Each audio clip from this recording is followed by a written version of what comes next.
मुकेशभाई, शिरीषभाई, विनोदभाई, विपिनभाई तथा परिवार स्वर्गस्थ શકુબેનના અવસાનના સમાચાર જાણી દુઃખની લાગણી થઈ।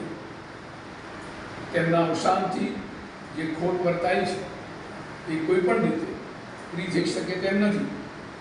તેઓ શ્રીના કર્તવ્યનિષ્ઠા, સૌજન્યશીલતા, આત્મીયતા, સમન્વયતા, સખત મહેનતુ, સજ્જનતા, પરોપકારીની, ઉદાર સ્વભાવ, વ્યવહાર કુશળતા, ધર્મપરાયણતાના સદગુણોથી મહેકતા જીવન જ્યોતનો પ્રકાશ આપણ સૌને અજવાળતો રહેશે। સર્વ પ્રત્યેની અખૂટ લાગણી સાથેનો આનંદી, માયાળુ સ્વભાવ અને સદભાવનાની સુવાસ કદી ભૂલાશે નહીં।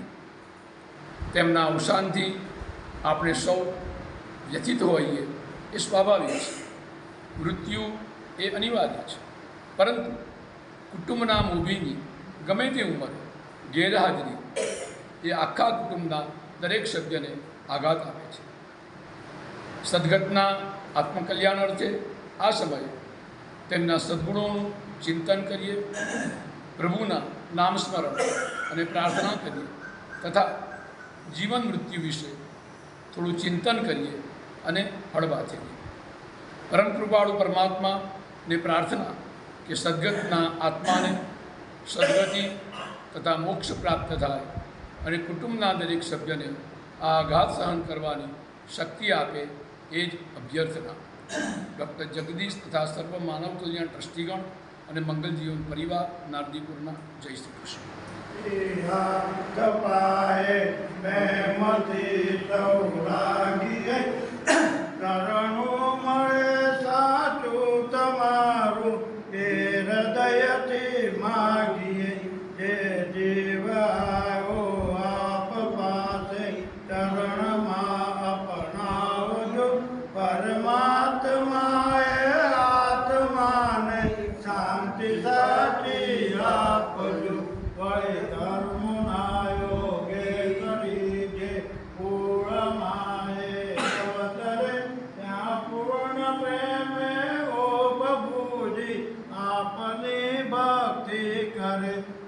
ચોરાસી બંધનોને લક્ષમાં લઈ કાપજો પરમાત્મા ચોરાસીએ આત્માને શાંતિ સાથી આપજો। સુસંપત્તિ સુવિચારને સત્કર્મનો દૈવારસો જન્મો જન્મ સત્સંગથી તમ પ્રેમ રગ રગ વ્યાપજો। મળે મોક્ષ કે સુખ સ્વર્ગના સેવા કરવા ભાવથી સાચું બતાવી રૂપથી રણ છોડ હૃદયે સ્થાપજો। પરમાત્માએ આત્માને શાંતિ સાચી